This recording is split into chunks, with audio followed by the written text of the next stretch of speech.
Tudo ótimo, maravilha. Fábio Fares, a pergunta esse payroll de hoje, que vem aí trazendo uma criação bastante forte nas vagas de emprego aí nos Estados Unidos, e mercado agora vai, dado a dado, jogando um pouco mais para frente a expectativa de corte de juros por parte do Federal Reserve? Eu acho que não, Felipe. Eu acho que a gente tem que filtrar essas coisas, porque o Powell foi bem claro que ele já esperava um payroll mais forte e não acharia que isso mudaria a trajetória dos juros. Eu continuo insistindo. Ontem o Kashkari falou que não vejo corte esse ano, mas sempre tem o bad cop do Fed, é normal isso acontecer. O Master e o Godspeed foram completamente em outra linha, uma linha mais suave, e agora nós vamos ter 4 membros do Fed no tape agora à tarde, que vão já ter os dados de emprego na mão para poder falar alguma coisa. Eu não vejo motivo do payroll forte mudar a trajetória dos juros americanos com o início do corte em junho, na reunião de junho. Uma das coisas que eu vejo, e eu falo isso há muito tempo, com tudo que está acontecendo no mundo, desde 2022 eu venho batendo nessa tecla, que uma hora o Fed, como já foi conversado aí no Brasil também, o Fed vai mudar a meta de inflação. A partir do momento que a gente tem um mundo desglobalizado, onde as cadeias de produção voltam para perto da matriz e a mão de obra já não é mais barata como era na China, que o cara ficava o dia inteiro numa fábrica por $1 a hora, isso vai ter um custo mais alto de base normal.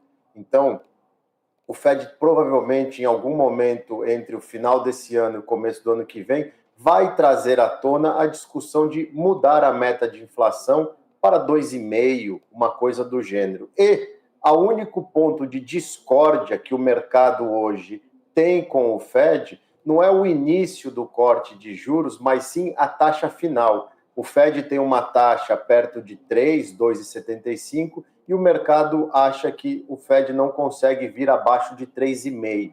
Então, assim, eu não vejo motivo para esse payroll assustar o mercado a ponto de não dar para cortar. Fico com mais medo desse problema Israel e Irã, que pode escalar e transformar tudo isso numa baderna maior. E eu acho que a grande preocupação do Fed agora é muito mais por mais que o payroll veio forte, a gente viu os dados essa semana que mostra que emprego está mais leve e, principalmente, uma desaceleração da economia. Se você pegar todos os resultados de varejo, e a gente vai começar a semana que vem a temporada do primeiro trimestre de resultados com os bancos, todas as varejistas soltando que o consumidor mudou, que o perfil está diferente, que as coisas não estão mais tão empolgadas. Isso é muito mais perigoso, uma desaceleração do crescimento, resultados piores para o mercado, do que um payroll forte. Entenda uma coisa, Felipe, o mercado está buscando um motivo para dar uma realizada de lucro. Só que trader não pode realizar lucro no meio de uma tendência, tem que ter uma desculpa muito boa. O mercado está louco para ter essa desculpa e levar esse S&P para uns 5 mil pontos, limpar o técnico que está congestionado, para depois deixar o S&P subir em paz. Então, a Bolsa vai continuar subindo. Não tem expectativa ou uma perspectiva de interromper essa tendência? Eu acho que não. Eu só vejo uma escalada de uma guerra. Pode ser Irã e Israel, que a coisa está ficando séria. E quando se mexe com o Irã, a gente sabe que está mexendo com pessoas que não estão nem aí para nada, vão fazer o que tiverem que ser feitos, e eles já avisaram. Eu gosto dessa história porque ele avisa, eu vou retalhar, eu vou atacar, se prepara que eu estou indo aí porque você me atacou aqui. Ou, como agora a OTAN já está dando guarita para a Ucrânia e vai colocar a Ucrânia na OTAN, qualquer coisa que a Rússia fizer e ela está querendo fazer por causa dos ataques nas refinarias, onde ela não consegue resolver o problema porque ela não tem peça, dado as sanções, qualquer ataque mais forte da Rússia agora pode, tá na OTAN, a OTAN tem que revidar, e aí todo mundo vai para cima. Então, assim, o cenário geopolítico está muito mais perigoso de uma escalada do que a inflação americana. Fábio, muito bom dia para você. Obrigada pela sua presença, obrigada por estar aqui com a gente. Queria entender um pouco da sua leitura Por que os dados de trabalho aí nos Estados Unidos, eles não baixam, né? A gente sempre vê ainda toda essa força, essa resiliência aí no mercado de trabalho. Você mesmo falou que a economia ela já começa a dar alguns sinais ali de desaceleração, mas o mercado de trabalho ele segue aí bem forte ainda. Paula, são os 200 mil imigrantes entrando aqui de forma ilegal por mês. Quando a gente pega os empregos criados, você vê que são muito empregos de base, uma mão de obra não tão qualificada. A Apple anunciou essa madrugada que vai mandar 600 embora. O mercado estimula que esses 600 sejam os envolvidos no projeto do carro que foi cancelado, mas as grandes Apple, Microsoft, Google, Facebook, várias de techs mandando gente embora. Walmart, Costco, vários cortes de mão de obra, base mais alta. Muitas dessas contratações são imigrantes. E é uma das coisas que é extremamente criticada aqui nos Estados Unidos, tanto que quando a gente fala de eleição, o tema número 1 que vai pegar nessa eleição é a imigração. É o que cada um vai fazer, porque o americano está perdendo emprego, perdendo terreno, vendo o aumento da violência em alguns lugares, vendo esse fluxo de imigrante recebendo uma série de benefícios em alguns lugares, e ele está falando, tem que proteger meu país, tem que proteger minha coisa. Então, muito desses números fortes, quando você vai e cava neles, você vê que é muito emprego de base mesmo, que muita coisa que é mão de obra imigrante. Então, assim, não é uma coisa que é um movimento da economia. E um ponto interessante que um analista do JP Morgan levantou depois desse payroll. O que ninguém olha e questiona é o seguinte, Paula, se a economia está forte desse jeito, por que essa quantidade de pessoas está procurando emprego agora? Porque tem 10 milhões de vagas em aberto há mais de um ano. O que está fazendo as pessoas voltarem a procurar emprego e esse monte de contratação? Tem esse ponto. Por que agora está todo mundo procurando emprego de novo? Necessidade. Pode ser uma coincidência em ser, talvez pode ser aí algum tipo de coincidência em ser num ano eleitoral, de disputa eleitoral, ter estas vagas aí para trazer essa sensação ou essa percepção de uma economia rolando, né, bem aí, sendo mais robusta, gerando mais criação de empregos? Sempre tem esse pano de fundo que deixa desconfiança. Na segunda-feira, por exemplo, já é sabido que o Biden vai tentar pela 4ª vez anunciar um programa de perdão da dívida estudantil, agora fazendo uma triangulação com uma outra regra para ver se ele consegue sem que a Suprema Corte corte isso daí. Aí eu te pergunto, Paula, no momento onde, depois da imigração, o segundo grande questão aqui nos Estados Unidos é o tamanho da dívida que os Estados Unidos têm e o custo dessa dívida, o presidente, em vez de tomar medidas para estancar isso, ele está querendo gerar mais dívida, perdoando os endividados, que são dívidas estudantis, e são alguns milhões de americanos, de uma coisa que ele já foi vetado 3 vezes pela Suprema Corte. Então, assim, mais político do que isso, não tem. Tá escancarado a coisa. Então, tem sempre essa desconfiança, sim. Agora, um ponto importante. Por que o pessoal está procurando tanto emprego se tem tanto emprego disponível há tanto tempo? O que mudou agora? Alguma coisa mudou. E alguma coisa mudou, mas ainda não se sabe, né, Fábio? Essa é a grande questão. O que pode ter mudado para esse movimento estar acontecendo?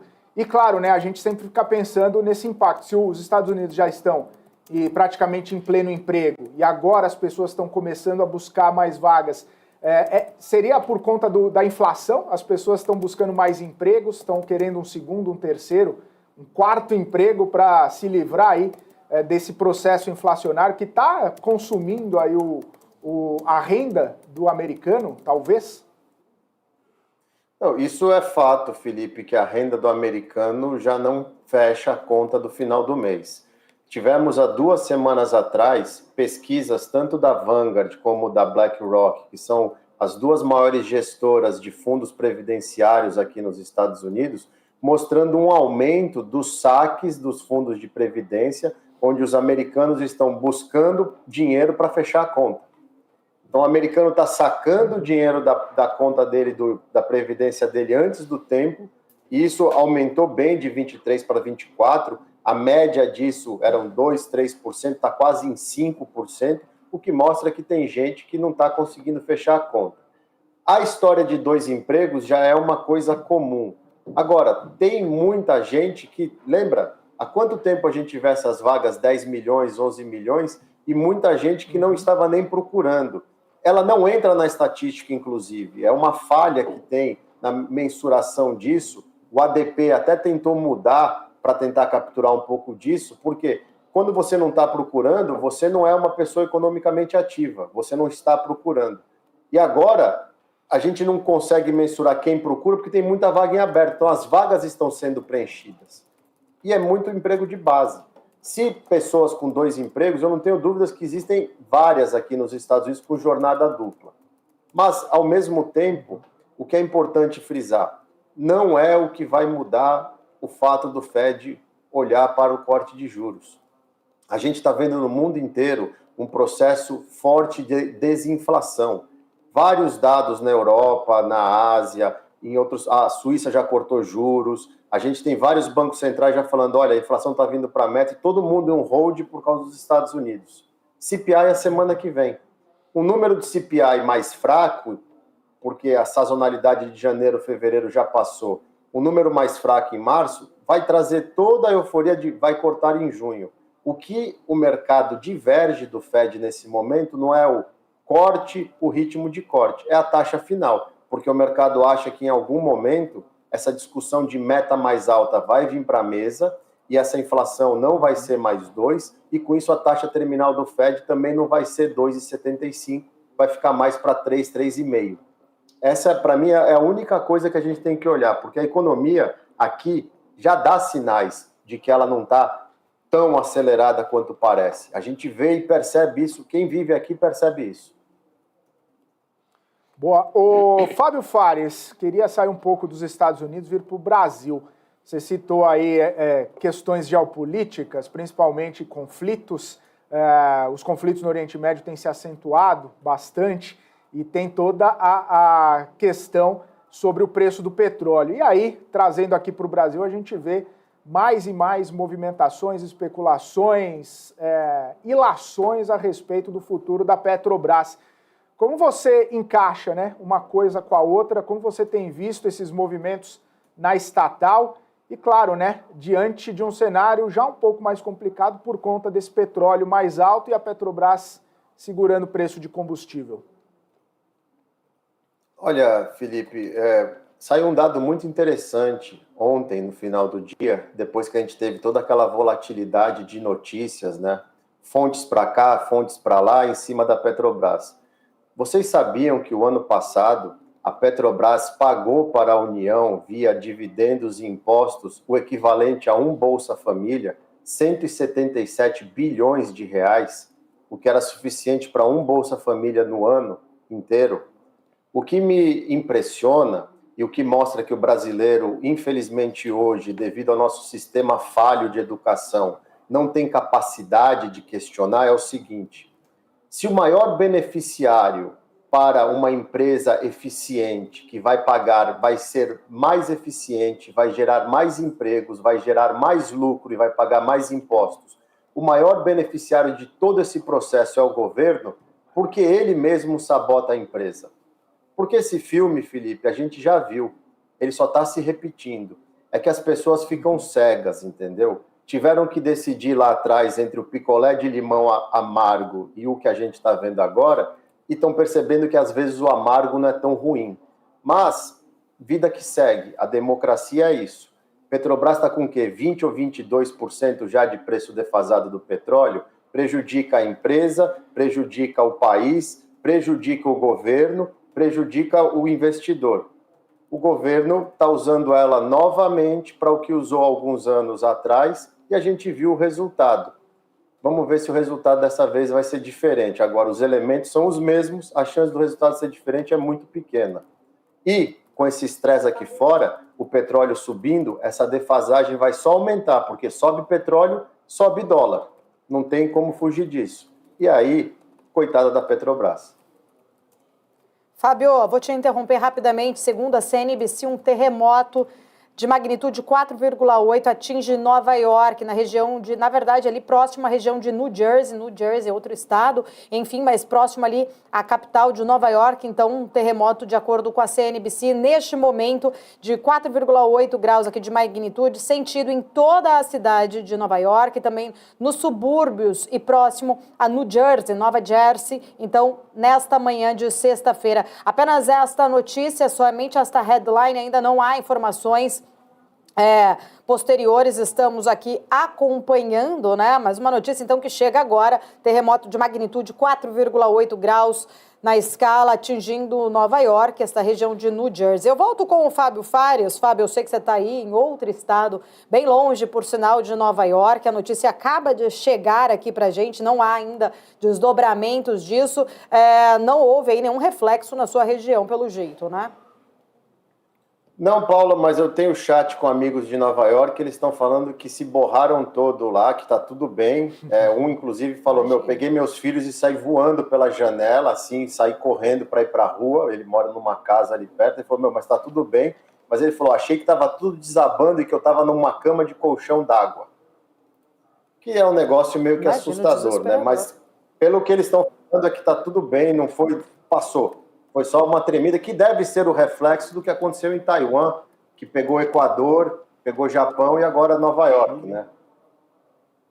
Era exatamente, eu até ia aproveitar e trazer, né, a tua visão em relação a essa questão de Taiwan. Trouxe ali muita preocupação, né, em relação a afetar todo o sistema de chips. Você acredita aí que, de fato, né, apesar que a gente já passou ali algumas horas deste terremoto, mas ainda assim há algum tipo de preocupação de um desabastecimento dessa cadeia aí de chips em reflexo a este terremoto por lá? É perigoso, né, Paula? A gente sabe que é o seguinte... Eu não entendo nada de placa tectônica, mas eu lembro numas aulas de geografia no cursinho que o meu professor ele falava, quando você tem um terremoto, as placas estão querendo se acomodar e você tem efeitos tardios disso depois no tempo, em menores magnitudes, só que dependendo do estrago do começo, tem que parar tudo. Então, esse é o grande perigo, na verdade, também aproveitando que o mundo tem hoje desse cobertor curto que a gente está em relação a macroeconomia, geopolítica, agora causas naturais. Porque se vem um terremoto e tem que parar a TCSM de produzir microchip, que já tem uma demanda gigantesca, que vai disruptar de novo a cadeia de produção, que vai retardar um monte de coisa, a inflação que não cai na velocidade que o Fed quer, o mundo que precisa cortar juros porque a economia está travando. É uma sucessão de coisas interligadas que é aquela sensação de cobertor curto o dia inteiro. O mundo meio que está vendo o estrago que foram o ano e meio de Covid, tirando a parte de saúde e de vidas, mas na parte socioeconômica, o que está causando até hoje tudo isso. Vamos acompanhando, viu, Fábio? Eu quero te agradecer, obrigada. Sempre muito bom falar contigo. Qualquer novidade aí também, né, dos amigos no grupo, atualize a gente aqui, por favor. Sempre muito bom tê-lo sempre aqui com a gente na nossa programação da BMC News. Obrigada.